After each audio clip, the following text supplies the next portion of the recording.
helping farmers work smarter, not harder. From mobile apps that tell you when to water your crops, to drones surveying fields from above. Smart farming is transforming the way we grow our food. But here's the big question. Is this technology only for giant companies with massive budgets, or can small or local farmers can also benefit from this? To help us answer those questions, I'm joined by our three distinguished guests who are shaping our future farming in different ways. First, we have Dr. Priya Minon, a researcher and advocate for emerging technology and agriculture in ways that benefit farmers and the environment. Hello, Dr. Priya. Hi, Fernalyn. I'm glad to be here. Yeah, I'm glad. I'm also glad that you're here, and welcome to Agritech Talk. Also, we have also our guest, Jancy, our farmer, which is a hardworking farmer, not just hardworking, but also beautiful, coming from Katipunan City, who's been using farming tools on his own land and seeing real results. Hi, Jancy, how are you today? Magandang umaga po, Ma'am Prime. Mabuti naman po. Salamat. And salamat din po. And we can't wait to hear more. And rounding out our panel is also Jana Cruz, an entrepreneur and the founder of Fast Growing Agritech startup that's building tools and apps designed specially for farmers. Hi, Jana. Hi, Fernalyn. Thank you so much for having me. It's an honor to be here and share what we're doing to help modernize farming. And thank you so much, Miss Jana.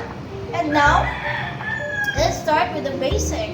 Dr. Priya, for those who are new with this concept of smart farming, how would you explain smart farming in just a simple term?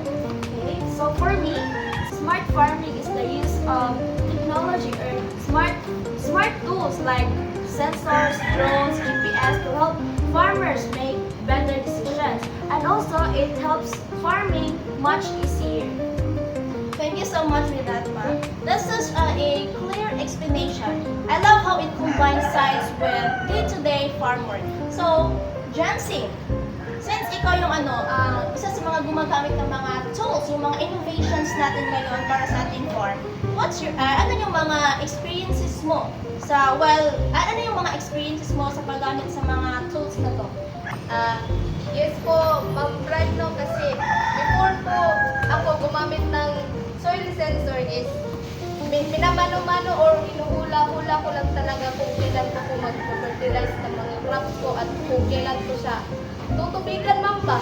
Pero ngayon, nung ginagamit ko na tong app na to, parang sinasabi niya sa akin kung kailan ko lalagyan ng tubig yung pananim ko, ma'am ba? Tsaka tipid po siya sa oras.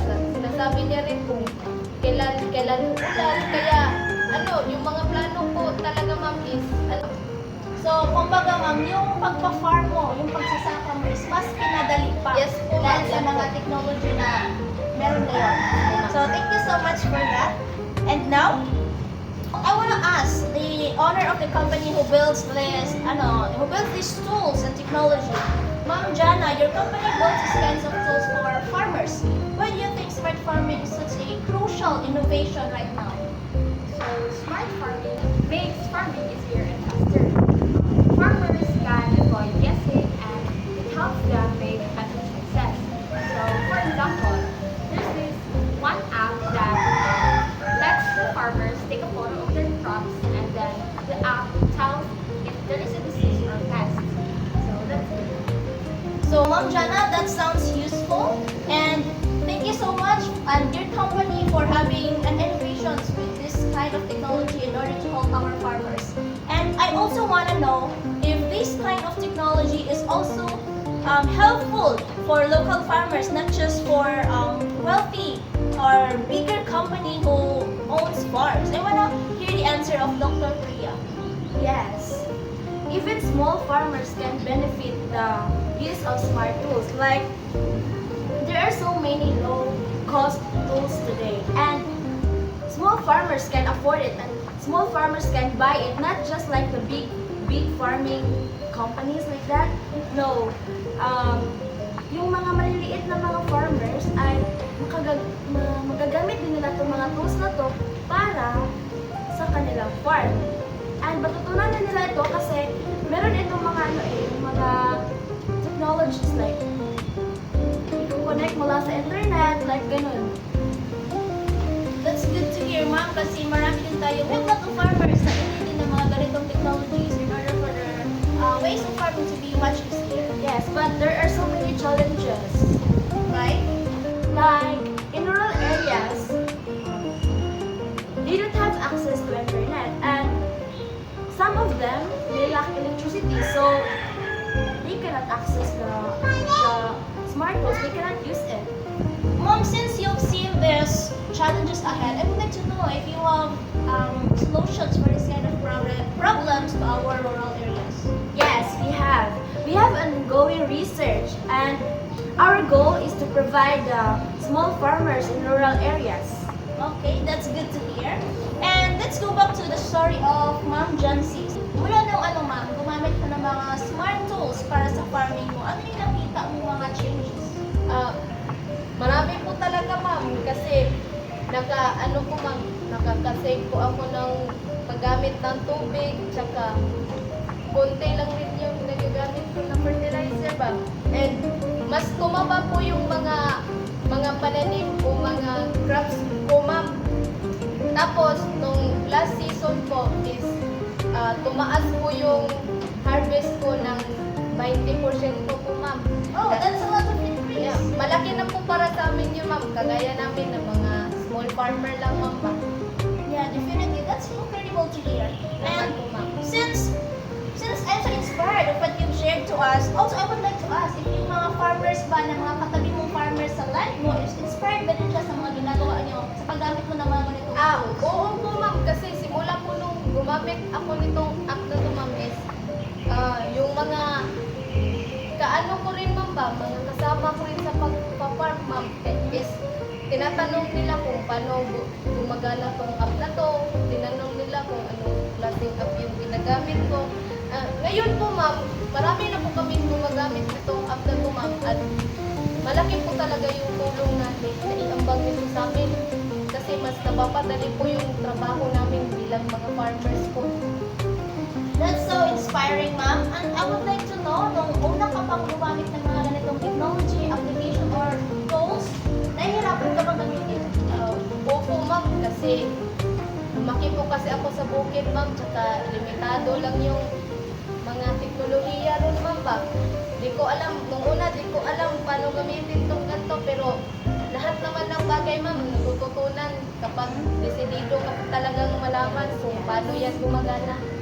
Indeed, and I love that phrase na sinabi mo na lahat ng bagay natututunan. And to all our viewers out there, sa lahat ng mga nagsusubscribe sa amin, itatak nito sa isip at sarili nyo na lahat ng bagay natututunan. Kung farmers ka man or ano man ang ginagawa mo ngayon, lagi mo lang isipin na kung nahihirapan ka man, just like Ma'am Jancy said, nahirapan siya sa una, pero sabi nga niya lahat ng bagay natututunan. So, that's very inspiring, ma'am. Maraming salamat po, ma'am. Yes. And let's look ahead now. Dr. Ria, where do you think farmer is headed to in the next 5 or 10 years from now? I think farmers or farming will be more connected to each other, or we'll see more AI, robotics, or we can say vertical farming in the cities. But the most important thing is, or our main goal here is, no one should be left behind, especially the small farmers, and everyone should be part of change. Yeah, that's true. And you know what? That goal that everyone should not live behind is a good one. And now, very well said, ma'am. Now, I would like to ask Ma'am Jancy, if makakamit ka soon ng isang batang gusto din or iniisip din na maging magsasaya katulad mo, ano yung advice na maibibigay mo sa kanya when it comes to smart farming?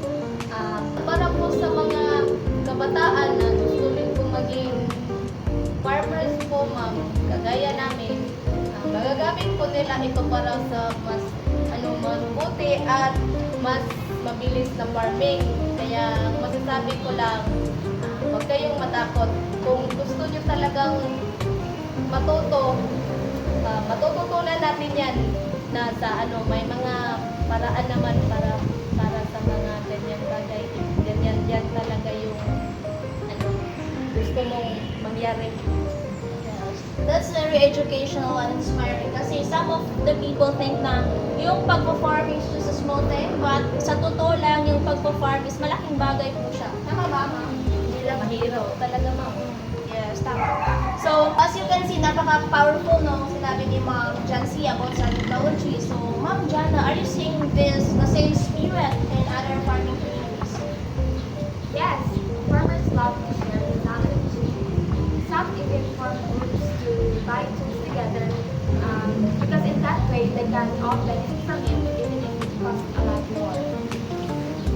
And also, let's keep on supporting our farmers, and I would like to thank Ma'am Jana and his company for keep on innovating, and Ma'am Priya for keep on researching kung ano pa yung mas makakabuti sa ating farmers, and to our living proof nga kung gaano kaganda talaga yung mga tools and technology para sa ating farming.